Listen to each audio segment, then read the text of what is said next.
मेरे प्यारे बच्चों, आज हम संस्कृत गद्य भारती की द्वितीय पाठ का अध्ययन करने जा रहे हैं। क्योंकि आप लोगों को पता है कि जो पाठ का सारांश आता है वह 4 नंबर का होता है। तो हिंदी में लिखना होता है या संस्कृत में, तो जिसमें आपकी इच्छा उसमें आप लिख सकते हैं। तो संस्कृत से ज़्यादा अच्छा हिंदी में आप लिख सकते हैं। तो आज हम आप लोगों को हिंदी में सारांश इसका बताने जा रहे हैं। आप लोग ध्यानपूर्वक सुनिए और अध्ययन करिए। तो दूसरे पाठ का जो नाम है वो शीर्षक है उद्भिज परिषद। उद्भिज परिषद यानी वृक्षों की सभा। परिषद माने सभा, उद्भिज माने वृक्षों की। तो सारांश इस प्रकार से है। प्रस्तुत शीर्षक में लेखक ने मानव जात पर सीधा प्रहार किया है। यानी इस पाठ में लेखक ने मानव जात पर सीधा प्रहार किया है। यहाँ वृक्षों की एक कल्पित सभा का वर्णन है। सभा के सभापति पद पर शोभित होते हुए पीपल अपने अध्यक्षीय भाषण में मानव स्वभाव की कट आलोचना करते हुए उसके दुर्गुणों का वर्णन करता है। यानी ये जो पाठ है वह कल्पना मात्र है, यानी काल्पनिक है। जो वृक्षों की एक सभा होती है वह काल्पनिक होती है, और इस वृक्षों की सभा में जो सभापति होता है वह पीपल है। पीपल अध्यक्ष के रूप में कार्य करता है और वही भाषण देता है और अपने भाषण में मानव स्वभाव की कट आलोचना के रूप में वर्णन करता है। यानी मानव का स्वभाव कितना खराब है और उसका आचरण कितना गंदा है, उसी का इसमें वर्णन किया गया है। जबकि मानव को परोपकारी होना चाहिए, लेकिन मानव परोपकारी नहीं है, ऐसा उन्होंने अपने इस सभा में भाषण के रूप में बताया है। और आगे वह कहता है कि मानव इतना स्वार्थी होता है कि अपनी स्वार्थ पूर्ति के लिए अपने संबंधियों को भी मृत्यु के घाट उतार सकता है। यानी वह कह रहा है कि मानव को परोपकारी होना चाहिए, लेकिन यहाँ ऐसा नहीं है। मानव इतना स्वार्थी हो गया है कि अपने स्वार्थ की पूर्ति के लिए अपने ही सगे संबंधियों को मार भी सकता है, यानी मृत्यु के घाट उतार सकता है। यानी यदि उसकी स्वार्थ की पूर्ति हो रही है तो अपने सगे संबंधियों जैसे भाई और अपने परिवार के कोई भी सदस्य, उसके प्रति भी वह दुर्व्यवहार कर सकता है, उसको मृत्यु के घाट उतार सकता है। तो यह इसका इस तरह से स्वार्थपन का स्वभाव इसमें वर्णित किया गया है। वह कहता है कि जंगल में बड़े भयंकर हिंसक जानवर होते हैं। यानी वो कह रहा है, पीपल का वृक्ष कह रहा है जंगल में बहुत बड़े बड़े भयंकर हिंसक जानवर होते हैं, परंतु वह हिंसा तभी करते हैं जब उनका पेट खाली होता है। यानी बता रहा है कि जो हिंसक पशु हैं वे तभी हिंसा करते हैं जब उनका पेट खाली होता है। जब उनका पेट भरा रहता है तो वह हिंसा नहीं करते हैं। पेट भरे होने पर वे कभी हिंसा नहीं करते, परंतु मानव वह जीव है जिसका पेट कभी भरता ही नहीं है। यानी कटु आलोचना किया गया है इसमें पीपल के वृक्ष के द्वारा।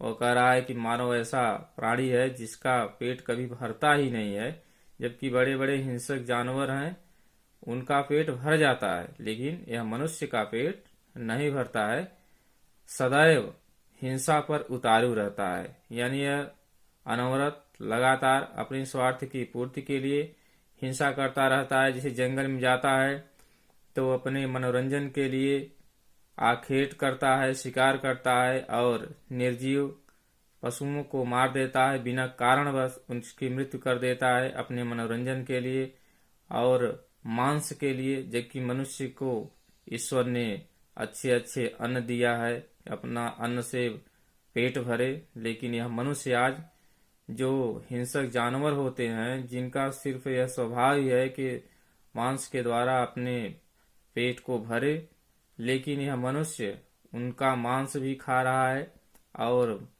यह जो बड़े अच्छे अच्छे ईश्वर ने जो अन्न दिया है उसका भी सेवन कर रहा है। यानी दोनों का भी सेवन कर रहा है, पशु का भी भोजन कर रहा है और अपना भी कर रहा है।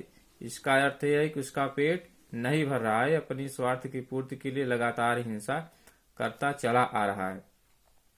और फिर आगे वो कह रहा है कि हम वृक्ष तो बहुत अच्छे हैं कि अपने द्वारा थके हुए को छाया और भूखे को फल देते हैं। वो कहता है कि इनसे अच्छे तो हम ही लोग हैं कि जो मनुष्य थका रहता है और हमारे पास में आता है तो उसे छाया प्रदान करते हैं, और अगर उसको भूख लगी है तो हम चोट खाकर भी उसे फल को प्रदान कर देते हैं, क्योंकि जब वो फल तोड़ते हैं तो कभी कभी हमें चोट भी लगती है, किंतु उस मानव को हम निस्वार्थ फल को प्रदान करते हैं और उसका वह उसको खाता है।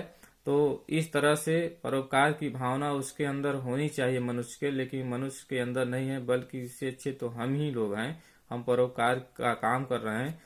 फिर आगे कहता है, परंतु इस सृष्टि का सबसे निम्न कोटि का प्राणी मनुष्य है। वो कहता है कि वास्तव में यह जो पृथ्वी पर सृष्टि है उसमें सबसे निम्न कोटि का प्राणी मनुष्य है, क्योंकि मनुष्य को परोपकारी होना चाहिए, लेकिन ऐसा गुण उसमें नहीं दिखाई देता है। वह हमेशा स्वार्थ की सिद्धि के लिए तत्पर रहता है, अपने उद्देश्य की पूर्ति के लिए, धन संपत्ति के लिए अपने सगे संबंधियों को भी नहीं बख्शता और उनको भी वह मार देता है। तो इसमें मनुष्य की दुर्गुणों का भली भांति वर्णन किया गया है। वास्तव में आप लोग जानते भी हैं, आप लोग देख भी रहे हैं कि अपने समाज में क्या हो रहा है। मनुष्य एक दूसरे को बिना कारण से ही मार दे रहा है, कहीं पर अपने स्वार्थ की पूर्ति के लिए, कहीं पर अपने अहंकार को बनाए रखने के लिए, अपने समाज में अपना वर्चस्व स्थापित करने के लिए जो कमजोर वर्ग के मनुष्य हैं उन्हें वह मार देता है। तो इस तरह से यह मानव प्राणी बहुत निकृष्ट कोटि का मनुष्य प्राणी बन गया है।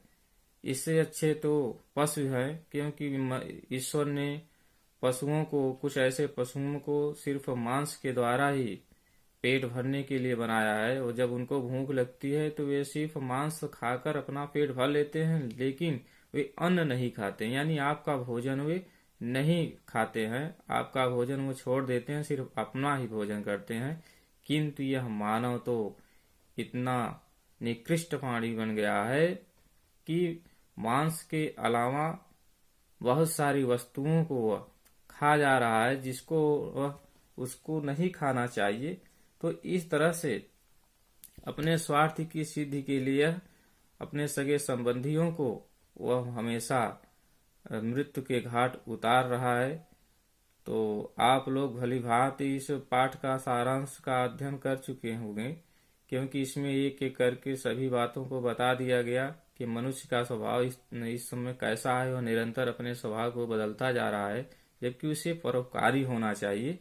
तो इस पाठ में बहुत ही मनुष्य की आलोचना हुई है, और इस तरह से आप कार्य न करें, आप अच्छे महान पुरुष बने, परोपकारी बने। जैसे वृक्ष परोपकार की भावना रख रहा है, छाया प्रदान करता है, हमें फल प्रदान करता है बिना स्वार्थ के, उसी तरह मनुष्य को भी निस्वार्थ परोपकारी होना चाहिए। तो इस पाठ को आप भली भांति अध्ययन कर लिए हैं, और इसके बाद जो अगला इसका गद्य खंड है इसको हम आगे बताएंगे। तब तक इस पाठ का सारांश का अध्ययन करिए और इसका लाभ लीजिए। धन्यवाद।